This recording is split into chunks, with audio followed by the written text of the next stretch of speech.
윤석열을 죽이려고 하는 세력들의 실체가 점점 드러나고 있습니다. 아니, 드러났습니다. 그러다 보니까 장제원 의원이 폭발했습니다. 분노했습니다. 윤석열을 지키려고 하는 사람들을 다 역적, 문고리, 이런 식으로 간신배, 이런 식으로 몰아가고 있는 것 같아요.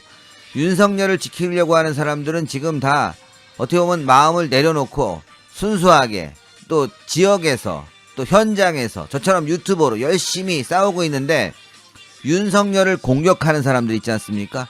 이런 사람들이 주류가 되려고 준비 중이었었는데 들통이 나니까 지금 장제원 의원을 공격하고 있습니다. 자, 장제원 의원 아주 좋아요. 열심히 써야 됩니다. 장제원 의원이 다시 한번 윤석열 후보와 호흡을 맞춰서 일할 수 있는 시간이 올 거예요. 언제 오냐? 저는 일단 외곽에서 지금 돕고 있지만 실질적으로 전화통화도 할 것이고 소통도 하면서 결국에는 대통령 선거 끝나고 난 뒤에, 말기에 끝나고 난 뒤에 내년이죠. 내년에 끝나고 난 뒤에 이제 인수위원회로 아마 큰 일을 하지 않을까 이렇게 생각돼요. 지금 저희의 싸움은 여기서 끝나지 않습니다. 대통령 선거 이후에 인수위원회, 그다음에 청와대 가고 나서 문재인 정권과의 싸움 계속 쭉쭉쭉쭉쭉 이어가야 됩니다. 여러분들의 성원이 그래서 필요하죠. 자, 여러분들 들어오시면 구독 버튼, 추천 버튼 팍팍팍 눌러주시고요. 바로 소식 가겠습니다. 이거 보세요. 장제원, 권경의 협상 결렬 반긴 문고리 3인방. 문고리라고 지금 장제원 의원을 공격을 한 거예요. 문고리로. 이건 진짜 이러면 안 되죠. 그러니까 장제원 의원이 한 방 날렸습니다. 그동안 저에 대한 음해성 가짜뉴스에 대해 할 말은 많았지만 많이 인내하고 참았습니다. 그러나 더 이상의 음해에 대해서는 적극적으로 대응하겠습니다. 그래야 됩니다. 때로는 법적으로라도 대응하겠습니다. 그래야 됩니다. 이제 싸워야 돼요.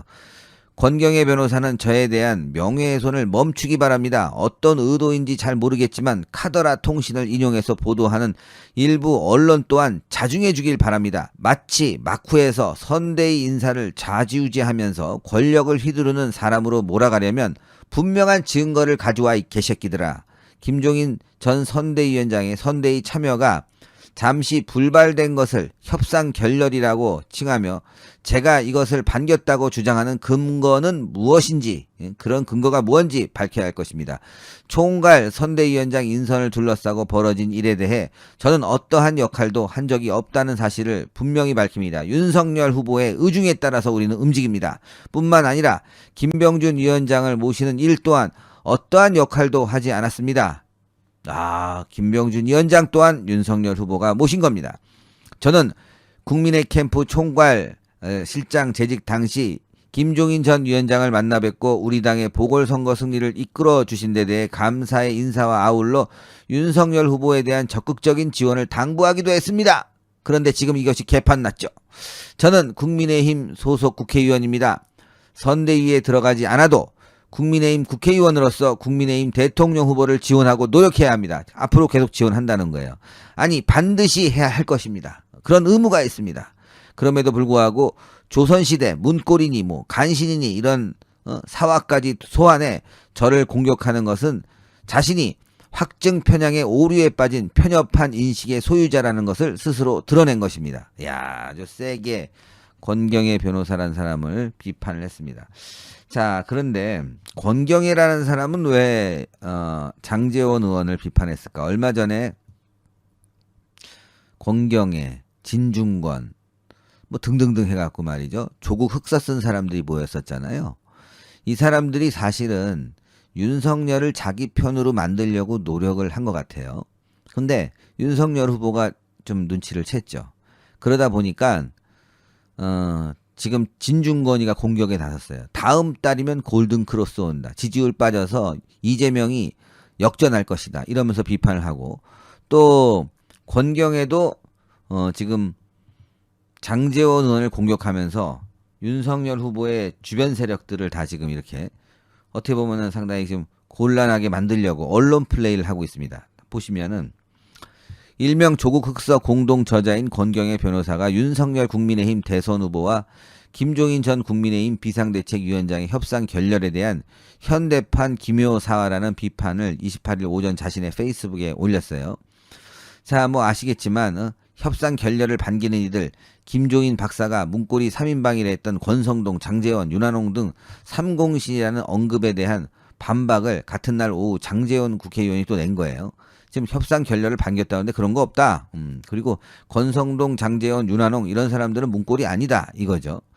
자, 뭐라고 그랬냐면 권경혜 변호사가 페이스북을 통해서 달개비 식당에서 윤석열 후보와 김종인 전 위원장이 만난다는 속보가 떴을 때 결별식의 마지막 만찬이라고 예감했다. 달개비 식당은 현대판 김효사와의 기묘한 의식이 행해질 장소로 보였다고 소감을 밝히면서 김종인 상황설을 퍼뜨린 세력들이 결국 승리한 것이다. 근데 달개비 식당에서 만났을 때 다 될 줄 알았어요, 합의가. 근데 김종인이 먼저 나갔잖아요. 이 사람 좀 이상한 얘기하네. 김종인 상황설을 퍼뜨린 세력들이 결국 승리한 것이다. 근데 김종인 상황설을 퍼뜨린 건 누구냐면 김종인 본인이에요, 본인.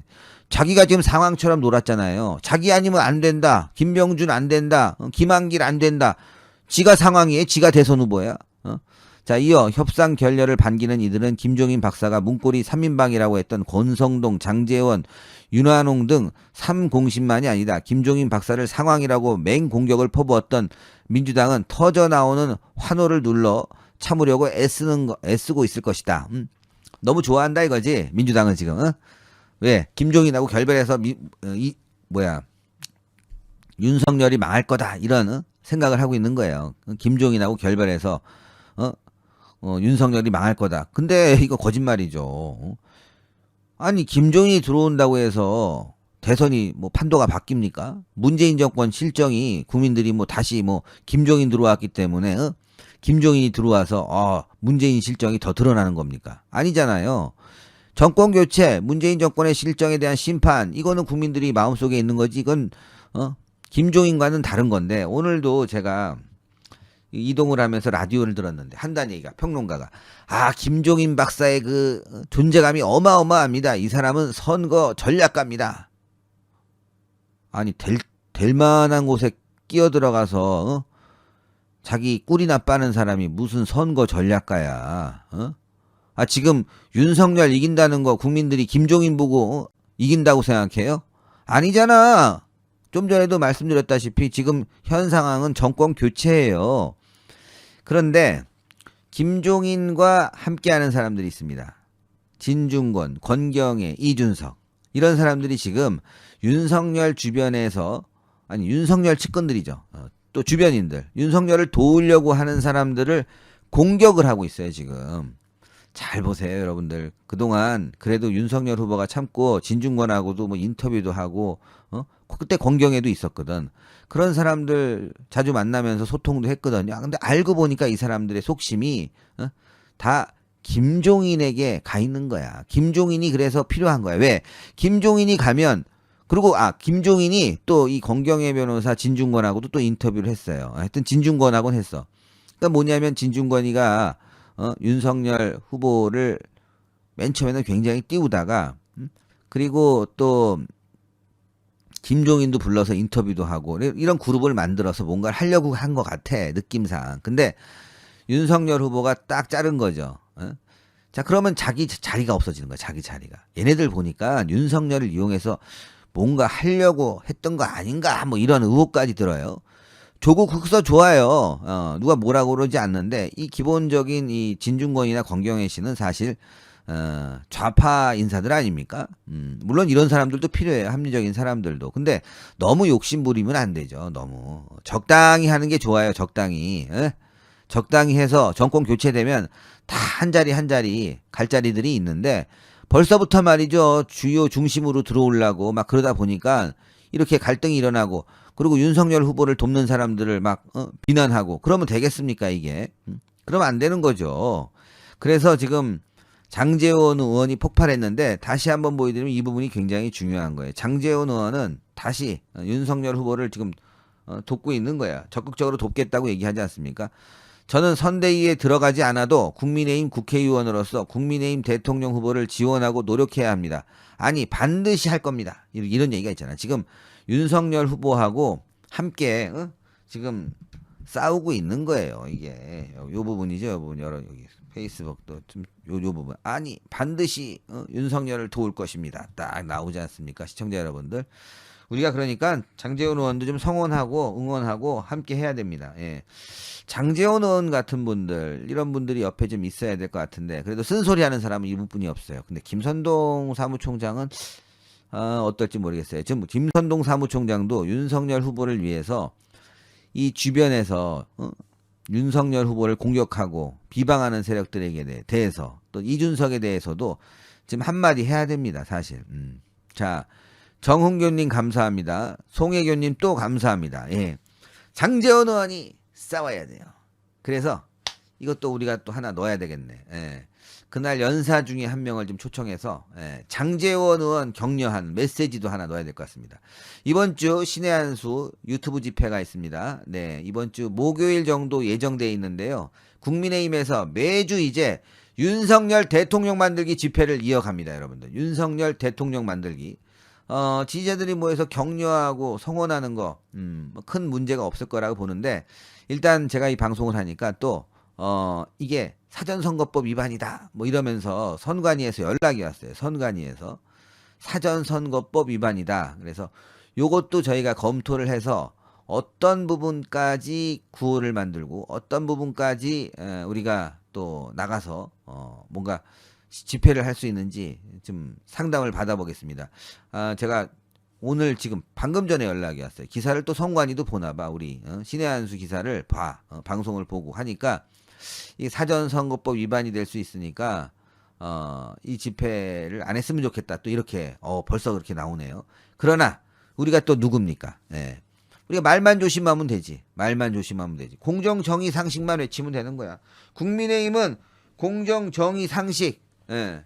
그리고 이준석 비판하는 건 아무 문제가 없어요. 이건 뭐 이준석이 선거 나가는 거 아니잖아. 그쵸? 그리고 김병준 위원장 잘해라. 이거 모르겠습니다. 그건 모르겠지만 이준석 비판하는 건 아무 문제가 없어. 공정, 정의, 상식 외치는 건 문제가 없어요. 예. 그래서 저희가 이것도 배포하고 여러분들과 함께 하겠습니다. 지금 저희 집회를 지금 방해하려고 하고 압박을 넣으려고 하는 사람들이 있어요. 저는 집회를 20년간 해온 입장에서 아주 합리적으로 합법적으로 이어나갈 겁니다. 어떤 상황이 돼도. 한강님 감사합니다. 예, 긍정의 아이콘님 감사합니다. 진중권은 김종인 따라와서 김한길 역을 노렸던 것 같아요. 그렇지. 그러니까 진중권이라든가 뭐 권경애 이런 사람들은 김종인하고 가까우니까 김종인이 들어오면 자기 세력들을 안에 막 심을 거 아니에요. 그런 거를 노렸을 가능성도 우리가 배제할 수는 없다. 배제할 수는 없다 이거죠. 첫 번째 뉴스는요. 오늘 상당히 의미 있는 여론조사 2개가 나왔어요. 하나는 중앙일보가 조사한 것이고요. 다른 하나는 뉴델리가 조사한 내용입니다. 이 뉴델리는 여론조사 업체인 PNR을 통해서 여론조사를 하는데 매주 이 중앙일보는 오래간만에 한 것 같아요. 자, 그래서 우선 중앙일보 그 다음에 뉴델리 이 두 군데를 정리하면 두 군데 다 윤석열 후보가 앞서고 있습니다. 자, 그런데요. 이 지지율의 변동폭은 여론조사 기관에 따라서 상당히 차이가 많이 납니다. 먼저 중앙일보가요. 엠브레인 퍼블릭에 의해서 조사한 내용. 이 중앙일보 조사는요. 엠브레인 퍼블릭은 항상 면접 조사를 해요. 그리고 일자는 11월 26일하고 27일 이틀간입니다. 자, 이 조사는요. 이 다자 대결하고 그 다음에 양자 대결 두 개를 가정해서 조사를 진행했습니다. 먼저요. 다자 대결 구도에서는요. 윤석열이 38.9, 그 다음에 이재명 36.1, 안철수 6.1, 심상정 5.6입니다. 그래서 이재명과 윤석열의 차이는요. 2.8%포인트가 납니다. 이거를 조금 세부적으로 볼 필요가 있어요. 지역별로 보면요. 이재명 후보가 호남 그리고 강원 제주에서 앞서고 있고 나머지는 모두 윤석열 후보가 우세합니다. 특히 서울 우세가 우리가 의미가 있는데 서울에서는요. 윤석열 후보가 39.9, 이재명 31.9입니다. 그리고 이제 성별로도요. 후보 선호도가 상당히 차이가 나고 있어요. 여성 음락자는 윤석열 40.8, 이재명 32.9 그래서 7.9포인트 차이로 윤 후보가 앞서지만은 남성의 경우에는요. 이재명 39.2, 윤석열 37.0 그래서 이재명이 2.2%가 높습니다. 그리고 연령별로는요 상당히 우리가 조금 이 젊은 세대에서 밀려요. 이재명은 4, 50대에서 이재명 후보의 지지율이 제일 높고 나머지는 전부 다 윤석열 후보가 높습니다. 자, 그런데 이제 연령별 특징을 보면요. 20대의 경우에는 특정 후보에게 지지가 이렇게 집중적으로 높지를 않아요. 골고루 퍼져 있어. 윤석열이 물론 1등은 1등입니다. 20대에서도 21.9, 그 다음에 이재명은 19.7, 심상정 16.9, 안철수 13.9입니다. 모두가 두 자릿수 지지율이고요. 자, 그런데 20대는 그러니까 어느 특정 한 후보에게 몰리지 않는 특징도 있지만은요. 아직 지지 후보가 없다, 모르겠다, 또 대답 안 한 이런 20대가 24.8%예요. 그리고 30대가 15.9. 대신에 40대 이상 연령층에서는요. 아직 마음 못 정했다. 이거는 불과 9%밖에 되지 않습니다. 바로 이것만 보더라도 20대, 30대가 앞으로 대선에 키를 쥐고 있다라고 하는 부분이 바로 이 대목에서 나타나고, 그래서 윤석열 후보도 20대, 30대 이 젊은 층에 대한 집중적인 이 홍보 전략 그리고 스킨십을 늘려야만 한다고 하는 숙제를 지금 안고 있는 대목이 바로 이것만 보더라도 분명히 나타나고 있는 거예요. 자, 양자 대결할 때는요, 이 폭이 더 커집니다. 윤석열이 43.8, 이재명은 40.7입니다.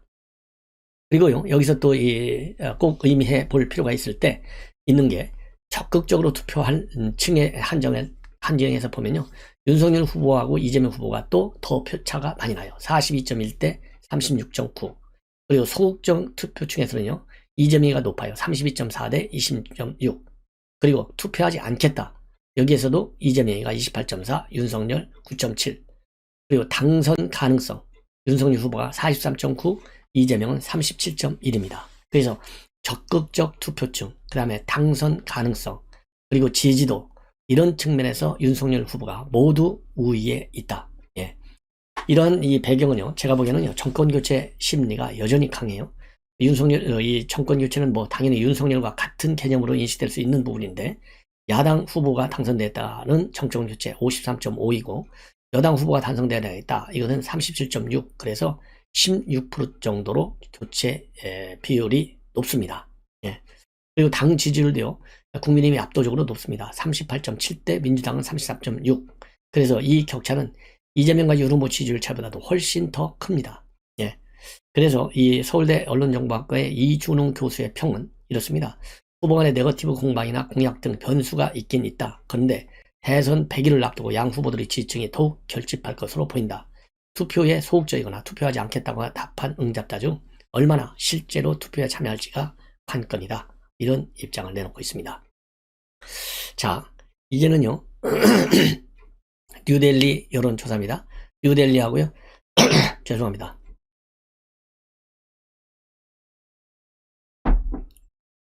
뉴델리하고 시사 경남이 PNR에 의뢰한 건데, 이번 조사는 11월 19일하고 20일 날 실시한 내용입니다.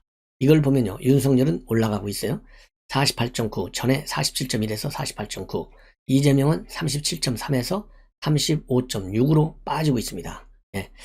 자, 이게 양자 대결의 경우 그렇고요. 또 3자 대결, 안철수와 심상정을 각각 넣었을 때 3자 대결에서는요, 아주 상당한 차이가 나요. 윤석열이 46.7, 이재명이 35.5, 그리고 윤석열이, 안철수가 4.9입니다. 자, 그 다음에 심상정을 넣으면요, 윤석열이 48.3, 그리고 이재명은 35.1, 심상정 4.6입니다. 그래서 여기서는요, 이 심상정이 나오면 윤석열이 더 높아져요. 즉, 안철수 지지표가 윤석열한테 가는 것이죠. 48.3 대 35.1이니까 무려 13% 정도나 차이가 난다. 자, 그래서요, 이걸 분석해보면 국민의당 지지층은 윤석열 쪽으로, 정의당 지지층에서는 이재명 쪽으로 쏠린 현상이 나타난다. 이렇게 결론이 나옵니다. 자, 이렇게 해서 여론조사, 아직도 뭐라 그럴까요?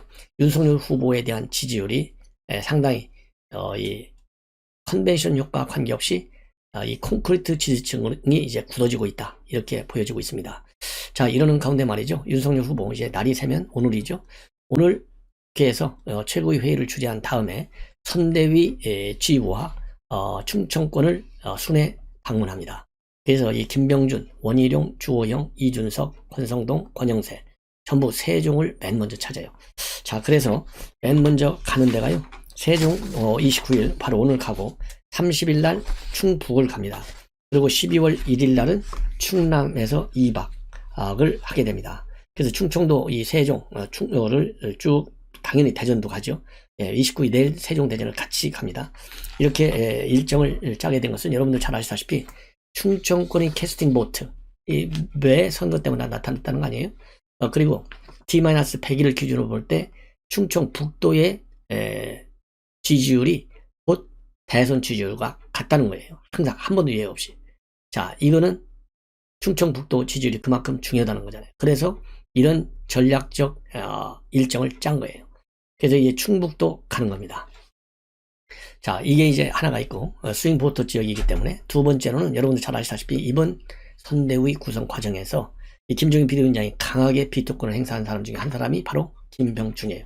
근데 이제 김병준 위원장은 세종에서 당협위원장을 맡고 있었어요. 그렇기 때문에, 그리고 또 세종하면 김병준 위원장이 과거 노무현 정부 때 아니면 지방분권 균형 발전 차원에서 세종을 행정수도로 해야 되겠다. 그래서 사실 오늘날 지금 세종이 만들어진 거잖아요.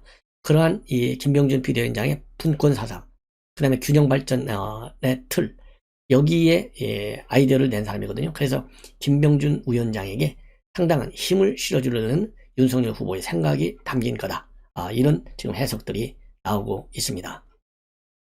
자, 이렇게 해서 이제 충청권을 쭉 돌고, 그리고 내일 여기 이제 기자들하고 말이죠.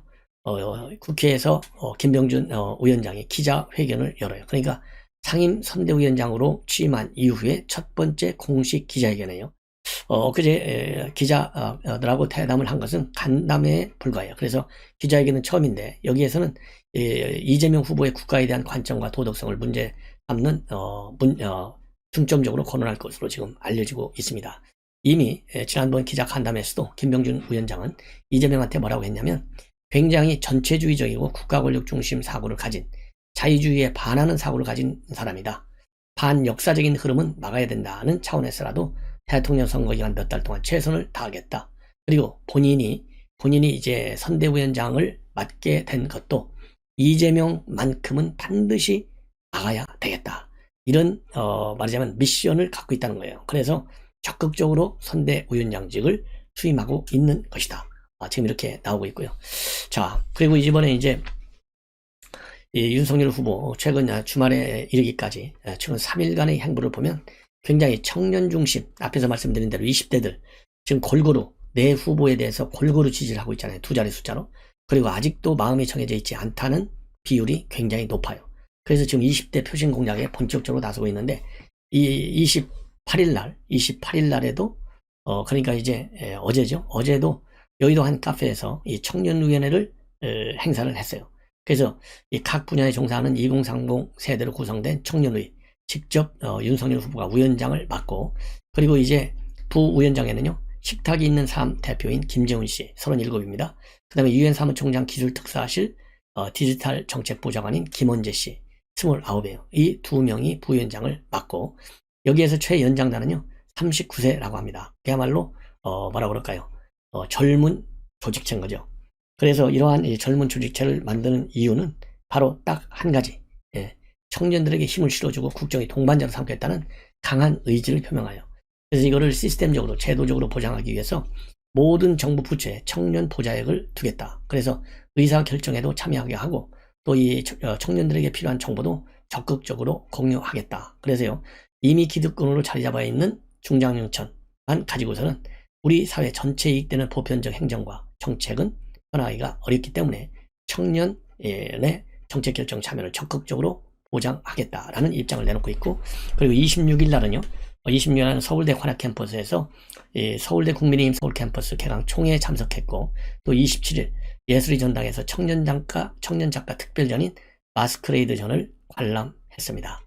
그래서 이번 주말 내내 청년에 대한 활동을 적극적으로 배가한 그런 특징적 활동을 보여주고 있다. 그래서 이렇게 지금 이 엠브레인 퍼블릭에서 나온 것처럼 20대와 30대 이 지지율 비슷하게 나오고 있는데, 이러한 윤석열 후보의 활동으로 인해서 조금 이제 청년들도 윤석열 후보의 진정성을 좀 많이 이해할 것 같습니다. 그리고 이러한 적극적인 행보와 또 다르게 지금 윤석열 후보는요, 그동안에 직능총괄 본부장 임명됐던 김성태 의원의 사퇴를 수용했어요. 자, 이것도 청년들에게 또 부정적 영향을 줄 가능성이 매우 크기 때문에 김성태 위원장의 사퇴까지도 받아들인 그런 것이고요. 그리고 이제 선대위 아까 이 선대위 총괄 본부장들하고 내일 이제 충청도를 쭉 가는데 여러분들 잘 아시다시피 아버지 고향이 충남 공주예요. 그래서 충청 대망론 충청도에서 상당히 큽니다. 저도 뭐 충청도인데 상당히 커요. 그러한 충청 대망론의 여망도 받아들인다라는 입장에서도 지금 윤석열 후보가 최초 이 순회지로 충청도를 선택했다 이렇게 보여집니다. 자 이렇게 해서요 이 김종인 비대위원장이 없이 개문팔차하다 보니까 여기저기서 이 찬반 양론이 제기되고 있어요. 자 그래서요 이 김종인 비대위원장 우선 윤석열 캠프 쪽에서는 가급적 언급을 안 하려고 하는 분위기입니다. 왜냐하면 괜히 언급하면 자칫하면 자극할 수 있고 또 여권의 마지막 공격 소재로 이용될 수 있거든요. 그래서 이양수 대변인도 당사 6층에 지금 비어있는 상태로 놓여있고 계속해서 모시려고 하는 노력은 하고 있다. 그렇지만은 지나치게 압박하는 모양새는 안 되려고 이 물밑에서만 자연스럽게 지금 진행 중에 있다라고 밝히고 있습니다. 예. 그리고요 또 이준석 대표도 지금 김명준 위원장 26일 기자회견 할 때 그 내용을 통보받지 못해서 이준석 패스이냐 이런 논란이 많았는데 지금 그 당시에는요 이 김병준 위원장이 그냥 기자회견이 아니고 간담회에 불과했고 갑자기 이 기자간담회를 여는 바람에 한 것이지 의도적 패싱은 아니었다라는 점을 분명히 하고 있고 그리고 또 이준석 대표도요 지금 김종인 총괄위원장 없이 출발하다 보니까 본인은 미디어 분야, 홍보 분야를 제한 모든 부분에서 김병준 위원장이 전권을 행사하도록 배려하겠다라는 입장을 밝혔어요. 자, 그래서 이렇게 돼서 이제 김종인 위원장의 합류, 좀 어느 정도 시간을 두고 해결할 수밖에 없는 그런 상황이 되고 있습니다. 자, 그러다 보니까 이제 더군다나 특히 이제 이 김병준 위원장도요, 김종인 추대론과 관련해서는 더 이상 본인은 얘기하지 않겠다. 그리고 이재명 후보가 되지 않았더라면 굳이 내가 왜 이렇게 적극적인 역할을 하겠느냐. 다른 건 몰라도 이재명만은 안 된다는 확신이 있기 때문에 위원장을 수락했고 이 이야기에만 집중하겠다. 그리고 현재로서는 선대위가 움직이지 않을 수 없기 때문에 본인이 할 일을 하는 것이고 즉 선대위원장으로 취임을 해서 일을 하는 것이고 그리고 이제는 김성태가 직능 총괄본부장 있잖아요.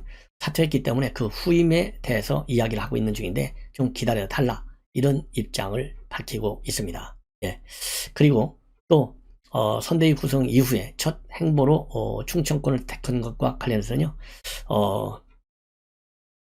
서울 다음으로 균형 발달에 대한 의지도 있고 세종시를 갔다가 그리고 이제 세종시에는 앞으로도 행정 중심 복합 도시도 되지만은 국회도 이전하고 또 다른 중요 기관들도 추가적으로 이전할 매우 중요 지역이기 때문에 먼저 가는 게 아니냐 이런 또 해석도 해석도 김병준 위원장이 했어요. 그리고 이 선대위 갈등 문제와 관련해서는요 원톱이다 뭐다 중심체제 이런 문제는 본인이 굳이 얘기를 안 드리겠다 알아서 판단해 달라 이렇게 기자들에게 밝혔습니다. 예. 자, 그래서요, 이제, 김병준, 사실상의 완톱 체제가, 일정 기간, 아니면은, 그대로 김종인 위원장이 참여하지 않을 경우에, 결국은 갈 수밖에 없는 것이 아니냐. 이런 이제 해석이 나올 수밖에 없어요. 자, 그럼 이제 김종인, 이 합류 문제는 뭐 시간이 이제 해결할 수밖에 없고, 조금, 뭐 바로바로, 해결될 것 같지가 않아요. 자, 그러면은 이런 갈등은 왜 생겼느냐. 이 문제에 관해서 여러 가지 뭐 해석들이 있지만은요, 한 3가지 정도로 압축이 됩니다. 그 중에 하나가 뭐냐? 이 우선 권력 투쟁적 측면에서 보고 있는데요. 하나는 김종인, 이준석 대결 대, 그 다음에 친위 세력 대 중진들과의 싸움으로 보는 거예요. 그래서 김종인, 이준석은 왜 이 친위 세력들하고 중진으로 싸우냐면, 오세훈 시장 될 때 보고, 그리고 이준석 대표가 당 대표 될 때 선거 행태를 보면, 김종인 위원장의 전략이 맞았다는 거예요. 예. 쉽게 얘기해서. 그리고 왜 친위 세력과 중진들을 대결적 자세를 가지고 있느냐면 친위 세력으로 본다면은 뭐 정진석 또 주호영 이런 사람들 또 중진들 권성동 또 김무성 이런 사람들이 이제 중진들이에요. 이런 사람들은 친위 세력과 중진들은 결국 오세훈 대신에 안철수를 밀었고 이준석 대신에 주호영을 밀었다는 거예요. 근데 이 사람들이 됐느냐 이거예요. 안 됐다. 그래서 김종인, 이준석이가 얘기하는 2030 세대를 포함하는 외연 확정 전략이 맞아떨어졌다는 것이죠. 그렇기 때문에 이 사람들하고는 갈등할 수밖에 없고 이번 대선 국면에서도 2030 플러스 2030을 포함한 외연 확장이 중요하다는 겁니다. 그러다 보니까 이제 갈등 국면으로 갈 수밖에 없다는 거죠. 예. 그러니까 어떻게 보면 시장 선거할 때부터의 갈등 관계가 이번 선대위까지도 연계되고 있는 그런 환경이고요. 두 번째 원인 중에 하나는 윤석열 후보에 대한 김종인 위원장의 생각이 왔다 갔다 했다는 거예요. 초기에는 말이죠. 초기에는 뭐라 그럴까요? 윤석열 별의 순간을 봤다고 그랬다가 또 나중에 좀 비판했다가 다시 또 받아들이는 이런 과정을 겪으면서 김종인 비대위원장은 시종일관 천천히 당에 가입하라 이런 입장을 보였는데 조기 입당을 했다는 거죠. 이런 것도 결국은 이 당에서 먼저 김종인 위원장이 윤석열을 선점하기 전에 조기 입당하는 바람에 당의 친이계와 중진들이 먼저 윤석열을 선점했다는 거예요. 여기에 대해서도 이 반감이 있다 이렇게 보고 특히 김한길과 김병준을 영입하려고 하는 거 이것이 굉장히 나쁜 의도로 김종인한테는 비춰졌다는 거예요. 특히 김한길의 경우에는 과거에 새정치민주연합을 안철수와 공동 창당했기 때문에 결국은 안철수 영입을 전제한 것이 아니냐 이런 의혹을 받는다는 겁니다. 그래서 김종인 입장에서는 김병준 날려야 된다는 거예요. 김종준을 날려야만이 친이계도 자연스럽게 날릴 수 있다는 생각을 가지고 있다는 겁니다. 그러면 이런 갈등의 원인 이걸 누가 해결해 줄 것이냐 당연히 뭐 후보인 윤석열 후보가 이건 잘 리더십을 발휘해서 해결해야 되겠죠. 그렇지만은 주간조선이 보도한 분석한 내용을 보면 결국은 지지율이 말해줄 것이다 라고 입장을 밝히고 있습니다. 자 이러다 보니까요 지금 이제 지금 이 싸움이 말이죠 당 밖으로까지 지금 번지고 있어요. 여러분들 탈진보 인사들 중에서 지금 공동위원장에 거론되고 있던 권경의 변호사가 이번 이 협상 결렬 윤석열과 김종인의 달개비 식당에서의 협상 결렬을 결국은 상황설을 퍼뜨렸던 3인방의 승리다 이렇게 비판하고 있어요. 이 3인방은 누구냐? 장제원, 권성동, 그 다음에 윤한호 이 세 명이 승리한 것이라는 거예요. 이게 바로 문고리 3인방이다. 이런 비판을 내놓고 있고 이것을 갖다가요 기묘사화에 비교하고 있어요. 그래서 이거야말로 현대판 기묘사화다. 그래서 이 삼공신 민주당에서 터져나오는 이 환호를 삼공신과 민주당은 이 환호를 눌러 참으려고 애를 쓰고 있을 것이다. 이렇게 상당히 비판적인 입장문을 내놓고 있습니다. 자 그러다 보니까요 이제 이러한 권경의 비판에 대해서 이 장제원 의원이 바로 맞받아치고 있어요. 아쿠에서 선대위 인사를 좌지우지하며 권력을 휘두른 사람으로 몰아가려는 분명한 증거를 제시해봐라. 그리고 근거가 뭐냐? 본인은 총괄선대위장 인선을 둘러싸고 아무 역할도 하지 않았다는 것을 분명히 밝힌다. 뿐만 아니라 김병준 위원장을 모시는 일 또한 어떤 역할도 하지 않았다. 그래서요 이러한 음해성 가짜 뉴스에 대해 할 말이 많지만 많이 인내하고 참아왔는데 더 이상의 음해에 대해서는 적극적으로 대응하고 법적 대응도 하겠다. 그리고요 김종인 위원장 합류 논란에 대해서도 대통령 선거는 한 명에게 매달려서는 되는 것이 아니다. 모든 전략과 전술은 많은 전문가들의 의견과 민심을 취합해 회의체에 상정하고 치열한 토론을 거쳐서 최선의 안을 도출해내고 그것을 바탕으로 모두가 한마음이 되어 후보의 당선을 위해 뛰는 것이다. 이런 입장문을 내놨어요. 그리고 선대위 이러한 논란과 관련해서는 윤석열 후보도 말이죠. 지난 27일 원톱이니 투톱이니 하는 말 자체가 민주적인 선거운동 방식과는 조금 안 맞는 게 아닌가 생각한다. 선대위라고 하는 것은 선거운동의 헤드쿼터다. 선거와 관련한 의사결정을 협의체 방식으로 해나가는 것이다. 저 역시 마찬가지다. 후보라고 해서 제 마음대로 하는 게 아니다. 이렇게 강하게 말하자면 맞받아친 바 있습니다. 자 그러면 이 권경야만 이렇게 비판했느냐? 또 진중권 교수도 비판하고 있어요. 진중권 교수 이미 선언했잖아요. 자기는 이제 민주당만 그동안 민주당 비판했는데 이제는 국민이 비판하겠다. 그러더니 진짜로 비판을 너무 많이 하고 있어요. 자 이런 걸 보면 진중권 교수도 이 머리가 이게 한쪽으로 이게 제대로 정리가 된 사람인지 아니면은 상황 전개에 따라서 그야말로 본인의 정치적인 이해관계에 따라서 왔다 갔다 하는 줏대없는 사람인지 참 헷갈려요. 그래서 뭐라고 비판하고 있느냐? 지금 윤석열 캠프는 박정희 대통령 집권 말기 3공화국 말기 상황으로 보인다. 그러면서요 차지철 역할을 지금 장제원이 하고 있다라고 비판하고 있고 그리고 여의도에서는요, 벌써 장순실이라는 말도 나온다. 예. 그게 비서실세라는 것이죠. 그리고 김병준은 또 허수아비다. 장제원이 충분히 갖고 놀 수 있다고 생각해서 자리에 앉힌 것이다. 야, 이거 말이죠. 그리고 이 김성태 마찬가지로 다 장제원 머리에서 나왔다.